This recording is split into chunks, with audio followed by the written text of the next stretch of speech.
Breakfast meeting ಆಯಿತು, ಸಂಧಾನ ಆಯಿತು, ಒಗ್ಗಟ್ಟು ಪ್ರದರ್ಶನ ಆಯಿತು. ಅದಾದಮೇಲೂ ಕೂಡ ಈ ಕುರ್ಚಿ ಕಿಚ್ಚು ನಿಂತ್ಕೊಳ್ತಾ ಇಲ್ಲ. ಕಾರಣ ಯಾರು ಅದಕ್ಕೆ ಯಾಕೆ ನಿಂತಿಲ್ಲ? ಯತೀಂದ್ರ ಸಿದ್ದರಾಮಯ್ಯನವರೇ ಕಾರಣ.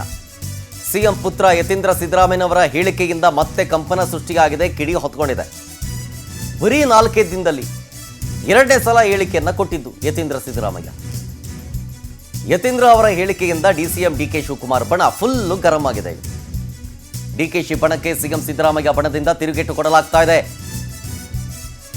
ಈ ಮಧ್ಯೆ ಪುತ್ರ ಯತೀಂದ್ರಗೆ ಸಿದ್ದರಾಮಯ್ಯನವರು ಬುದ್ಧಿ ಮಾತನ್ನ ಹೇಳಿದ್ದಾರಂತೆ.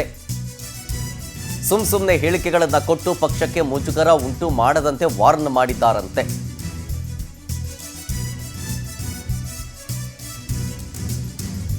ನೋಡಿ, ಎಲ್ಲವೂ ನಿಂತೋಯ್ತು ಅಂತ ಅನ್ಕೊಂಡ್ವಿ. ಯಾವಾಗ? ಮೊದಲಿಗೆ ಸಿಎಂ ಸಿದ್ದರಾಮಯ್ಯನವರು ಹೈಕಮಾಂಡ್ ನಾಯಕರ ನಿರ್ದೇಶನದಂತೆ, ಸೂಚನೆಯಂತೆ ಡಿಕೆ ಶಿವಕುಮಾರ್ ಅವರನ್ನು ಬ್ರೇಕ್ಫಾಸ್ಟ್ ಮೀಟಿಂಗ್ ಕರೀತಾರೆ. ಅಲ್ಲಿ ಪ್ರೆಸ್ ಮೀಟ್ ಮಾಡಿಬಿಟ್ಟು ಒಗ್ಗಟ್ಟು ಪ್ರದರ್ಶನ ಆಗುತ್ತೆ. ಎಲ್ಲವೂ ಕೂಡ ಹೈಕಮಾಂಡ್ಗೆ ಬಿಟ್ಟ ವಿಚಾರ. ನಾವು ಒಗ್ಗಟ್ಟಾಗಿದ್ದೀವಿ, ನಮ್ಮಲ್ಲಿ ಯಾವ ರೀತಿಯಾದಂತಹ ಗೊಂದಲ ಇಲ್ಲ, ಹೀಗಂತ ಹೇಳ್ತಾರೆ. ಅದಾಗಿ ಶನಿವಾರ ಫಸ್ಟ್ ಮಾಡ್ತಾರೆ ಅದನ್ನು, ಆ ಮೀಟಿಂಗು ಅಥವಾ ಆ ಸುದ್ದಿಗೋಷ್ಠಿ. ಅದಾದಮೇಲೆ ಮಂಗಳವಾರ ಡಿ ಕೆ ಶಿವಕುಮಾರ್ ಅವರ ನಿವಾಸಕ್ಕೆ ಸಿದ್ದರಾಮಯ್ಯನವರು ಹೋಗ್ತಾರೆ. ಅಲ್ಲಿ ಬ್ರೇಕ್ಫಾಸ್ಟ್ ಆದ ನಂತರ ಸ್ವಲ್ಪ ಕೊಂಚ ಹೊತ್ತು ಮಾತುಕತೆಯನ್ನು ನಡೆಸಿ ಮತ್ತೆ ಸುದ್ದಿಗೋಷ್ಠಿಯನ್ನು ಮಾಡಿ ಅವಾಗಲೂ ಕೂಡ ಸಂದೇಶವನ್ನು ಸಾರ್ತಾರೆ. ಒಗ್ಗಟ್ಟು ಪ್ರದರ್ಶನ ಕೂಡ ಆಗತ್ತೆ.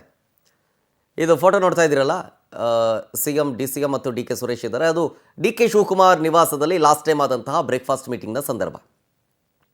ಅವತ್ತು ಕೂಡ ಅಷ್ಟೇ ಸಂದೇಶ ಏನು ರವಾನೆ ಆಗುತ್ತೆ, ಒಗ್ಗಟ್ಟು ಪ್ರದರ್ಶನ ಆಗುತ್ತೆ, ಹೈಕಮಾಂಡ್ಗೆ ಬಿಟ್ಟ ವಿಚಾರ ಅಂತ. ಇದಾದ ನಂತರ ಹೊರಗಡೆ ಬಂದು ಮಾಧ್ಯಮದೊಂದಿಗೆ ರಿಯಾಕ್ಟ್ ಮಾಡಬೇಕಾದ್ರೂ ಕೂಡ ಅದನ್ನೇ ಹೇಳಿ ನಾವೊಂದು ಪ್ರಶ್ನೆ ಕೇಳ್ತೀವಿ. ಸರ್, ನೀವೇನೋ ಒಗ್ಗಟ್ಟು ಪ್ರದರ್ಶನ ಮಾಡ್ತಾ ಇದ್ದೀರಿ, ನಿಮ್ಮ ಆಪ್ತರು ಅಥವಾ ನಿಮ್ಮ ಬೆಂಬಲಿಗರು ಸುಮ್ಮನೆ ಇರಬೇಕಲ್ಲ. ಹೋದಲ್ಲಿ ಬಂದಲ್ಲಿ ಸಿದ್ದರಾಮಯ್ಯನವರ ಪರವಾಗಿ ಮಾತಾಡ್ತಾರೆ, ಡಿ ಕೆ ಶಿವಕುಮಾರ್ ಅವರೇ ಮುಂದಿನ ಸಿಎಂ ಅಂತ ಮಾತಾಡ್ತಾರೆ, ಅವರಿಗೆ ಏನಾದರೂ ಒಂದು ಸೂಚನೆ ಕೊಡ್ಬೋದಲ್ಲ ಅಂತ ಕೇಳಿದಾಗ ಅದು ಅವರ ಅಭಿಪ್ರಾಯ, ಅದಕ್ಕೆ ನಾವೇನು ಹೇಳೋದಕ್ಕಾಗಲ್ಲ ಅಂತ ಹೇಳಿಬಿಡ್ತಾರೆ. ಅದೇ ಮುಳುವಾಯಿತು ಕಾಂಗ್ರೆಸ್ ಪಕ್ಷಕ್ಕೆ. ಅದಾಗಿ ಕೆಲವೇ ದಿನಗಳ ಅಂತರದಲ್ಲಿ ಯತೀಂದ್ರ ಸಿದ್ದರಾಮಯ್ಯನವರು ಕೊಡ್ತಾರೆ. 8ನೇ ತಾರೀಕು ಸೆಷನ್ ಶುರುವಾಗುತ್ತಲ್ಲ, 8ನೇ ತಾರೀಕು ಒಂದು ಸ್ಟೇಟ್ಮೆಂಟ್ ಕೊಡ್ತಾರೆ ಕಾರ್ನಲ್ಲಿ ಕೂತ್ಕೊಂಡು. ಮತ್ತೆ 9ನೇ ತಾರೀಕು ಅದೇ ರೀತಿಯಾದಂಥ ಸ್ಟೇಟ್ಮೆಂಟ್ ಕೊಡ್ತಾರೆ. ಮತ್ತೆ 11 ನಿನ್ನೆ 3ನೇ ದಿನವೂ ಕೂಡ ಇದೇ ರೀತಿಯ ಸ್ಟೇಟ್ಮೆಂಟ್ ಕೊಡ್ತಾರೆ. ಏನಂತ? ಬದಲಾವಣೆ ಇಲ್ಲ ಅಂತ ಹೈಕಮಾಂಡ್ ಈಗ ಆಲ್ರೆಡಿ ಕ್ಲಿಯರಾಗಿ ಹೇಳಿದೆ ಅಂತ. ಯಾವಾಗ ಹೇಳ್ತೋ ಗೊತ್ತಿಲ್ಲ. ಹೈಕಮಾಂಡ್ ನಾಯಕರು ಇನ್ನೂ ಕೂಡ ಆ ಪ್ರಶ್ನೆಗೆ ಉತ್ತರವನ್ನೇ ಕೊಟ್ಟಿಲ್ಲ. ಬರೀ ಬ್ರೇಕ್ಫಾಸ್ಟ್ ಮೀಟಿಂಗ್ನಲ್ಲಿ ಏನು ಸಂದೇಶ ಸಾರಿದ್ರು, ಏನೇನಾಯಿತು, ಏನು ಡಿಸ್ಕಷನ್ ಆಯಿತು, ಅದರ ವರದಿಯನ್ನು ಮಾತ್ರ ಕೊಟ್ಟಿದ್ದಷ್ಟು ಬಿಟ್ಟರೆ ಯಾವುದೇ ಕ್ಲಾರಿಫಿಕೇಷನ್ ಹೈಕಮಾಂಡ್ನಿಂದ ಕೊಟ್ಟಿಲ್ಲ. ಹಾಗಾಗಿ ಯತೀಂದ್ರ ಸಿದ್ದರಾಮಯ್ಯನವರು ಯಾಕೆ ಹಿಂಗಂದ್ರು ಅಂತ ಹೇಳಿ ಡಿ ಕೆ ಶಿವಕುಮಾರ್ ಅವರ ಬಣ ಗರಂ ಆಗಿ ಈಗ ಅವರು ಕಾರ್ಯಪ್ರವೃತ್ತರಾಗಿದ್ದಾರೆ, ಅಂದರೆ ಆಕ್ಟಿವ್ ಆಗಿದ್ದಾರೆ ರಣತಂತ್ರವನ್ನು ರೂಪಿಸೋದರ ಸಂಬಂಧ. ಇದ್ರ ಬಗ್ಗೆ ಡೀಟೇಲ್ಸ್ ಕೊಡ್ತಾರೆ ನಮ್ಮ ಪ್ರತಿನಿಧಿ ರೂಪೇಶ್ ಬೈಂದೂರು ಲೈವ್ನಲ್ಲಿ. ರೂಪೇಶ್, ಹೈಕಮಾಂಡ್ ನಾಯಕರು ಸ್ಪಷ್ಟವಾಗಿ ಉತ್ತರ ಏನೂ ಕೂಡ ಕೊಟ್ಟಿಲ್ಲ ಇನ್ನೂ. ಅಂದರೆ ಅವರ ಸ್ಟ್ಯಾಂಡ್ ಏನು ಬದಲಾವಣೆ ಮಾಡ್ತೀವಿ ಅಂತನೋ, ಪೋಸ್ಟ್ಪೋನ್ ಅಂತನೋ, ಅಥವಾ ಹಿಂಗೆ ತಟಸ್ಥವಾಗಿದ್ದೀರೋ ಅಂತನೋ, ಇಡೀ ಅಂತಿನೋ, ಯಾವ ರೀತಿಯ ಸಂದೇಶವನ್ನು ಕೊಟ್ಟಿಲ್ಲ. ಆದರೆ ಯತೀಂದ್ರ ಸಿದ್ದರಾಮಯ್ಯನವರು ಹೇಳ್ತಾ ಇದ್ದಾರೆ ಹೈಕಮಾಂಡ್ ಆಲ್ರೆಡಿ ಕ್ಲಿಯರಾಗಿ ಹೇಳಿದೆ ಅಂತ. ಯಾವಾಗ ಹೇಳ್ತು ಗೊತ್ತಿಲ್ಲ. ನಿಜ, ಯಾಕಂದ್ರೆ ಯತೀಂದ್ರ ಸಿದ್ದರಾಮಯ್ಯರು ಪದೇ ಪದೇ ಸಿಎಂ ಪೂರ್ಣಾವಧಿ ಸಿಎಂ ಆಗಿರ್ತಾರೆ, ಹೈಕಮಾಂಡ್ ಎಲ್ಲವೂ ಕೂಡ ಒಪ್ಪಿಕೊಂಡಿದ್ದಾನೆ ಅಂತ ಹೇಳೋದ್ರ ಮೂಲಕವಾಗಿ ಎಲ್ಲೋ ಒಂದ್ ಕಡೆ ಸಿಎಂ ಸಿದ್ದರಾಮಯ್ಯ ಬದಲಾಗೋದಿಲ್ಲ ಅಂತೇಳಿ ಸಿಎಂ ಯತೀಂದ್ರ ಅವರು ಸಂದೇಶವನ್ನ ಸಾರಂತ ಕಾಣ್ತಾ ಇತ್ತು. ಹೀಗಾಗಿ ಈ ಸಂದೇಶಕ್ಕೆ ಒಂದು ಕೌಂಟರ್ ಅನ್ನು ಕೊಡಬೇಕಾಗತ್ತೆ. ಹೀಗಾಗಿ ಡಿ ಕೆ ಆಪ್ತರು ವಿಧಾನಸಭೆಯ ಒಳಗಡೆ ಅಲ್ಲಲ್ಲಿ ಸಭೆ ಮಾಡ್ತಾ ಇದ್ರು.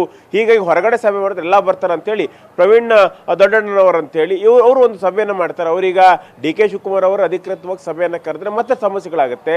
ಹೀಗಾಗಿ ಶಾಸಕರ ಸಭೆಯನ್ನು ಅವ್ರು ನಡೆಸಿರೋ ಸಮಸ್ಯೆ. ಹೀಗಾಗಿ ಬೇರೆಯವ್ರ ಹೆಸರಲ್ಲಿ ಸಭೆ ಮಾಡಿದ್ರೆ, ಬೇರೆಯವ್ರ ಹೆಸರಲ್ಲಿ ಡಿನ್ನರ್ ಪೊಲಿಟಿಕ್ಸ್ ಮಾಡಿದ್ರೆ ಅದು ಲೆಕ್ಕಕ್ಕೆ ಬರೋದಿಲ್ಲ ಅಂತ ಹೇಳಿ ಹೀಗಾಗಿ ಈ ಒಂದು ಸಭೆ ಬಗ್ಗೆ ಈಗ ದೊಡ್ಡ ಮಟ್ಟಕ್ಕೆ ಚರ್ಚೆ ಆಗ್ತಾ ಇದ್ದಂತೆ ಡಿ ಕೆ ಶಿವಕುಮಾರ್ ಅವರು ಮತ್ತೊಮ್ಮೆ ಈಗ ಡಿನ್ನರ್ ಪೊಲಿಟಿಕ್ಸ್ ಅನ್ನ ಮಾಡಿದ್ದಾರೆ ಅಂತ ಹೇಳಿ.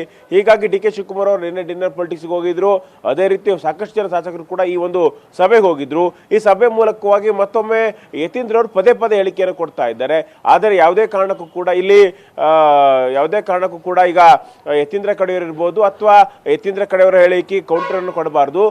ಇದೇ ರೀತಿಯಾಗಿ ಮೌನವನ್ನು ಮುಂದುವರಿಸಬೇಕು. ಹೈಕಮಾಂಡ್ ಸದನ ಮುಗಿದ ಬಳಿಕ ಒಂದು ಗುಡ್ ನ್ಯೂಸ್ ಕೊಡುತ್ತೆ ಅಂತೇಳಿ ಹೇಳಲಾಗ್ತಾ ಇದೆ. ಹೀಗಾಗಿ ಯಾವುದೇ ಕಾರಣಕ್ಕೂ ಕೂಡ ಮುಂದೆ ಸಮಸ್ಯೆಗಳಾಗಬಾರ್ದು ಅಂತ ಹೇಳಿದ್ರೆ ನಾವು ಶಿಸ್ತನ್ನು ಉಲ್ಲಂಘಿಸಬಾರ್ದು.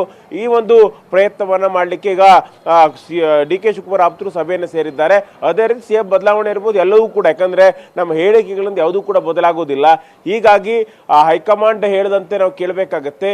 ಹೀಗಾಗಿ ನಾವು ಫೋರ್ಸ್ಫುಲ್ ಯಾವುದನ್ನು ಕೂಡ ಹೇಳಿಕೆಯನ್ನು ಕೊಡೋದು ಬೇಡ ಅಂತೇಳಿ ನಿನ್ನೆ ಸಭೆಯಲ್ಲಿ ಡಿ ಕೆ ಶಿವಕುಮಾರ್ ಅದೇ ರೀತಿ ಡಿ ಕೆ ಶಿವಕುಮಾರ್ ಆಪ್ತರು ಮಾತಾಡ್ಕೊಂಡಿದ್ದಾರೆ ಅಂತೇಳಿ ಹೇಳಲಾಗ್ತಾ ಇದೆ ಇಲ್ಲಿ Sharath. Okay, thank you Rupesh ಡೀಟೇಲ್ಸ್ಗಾಗಿ.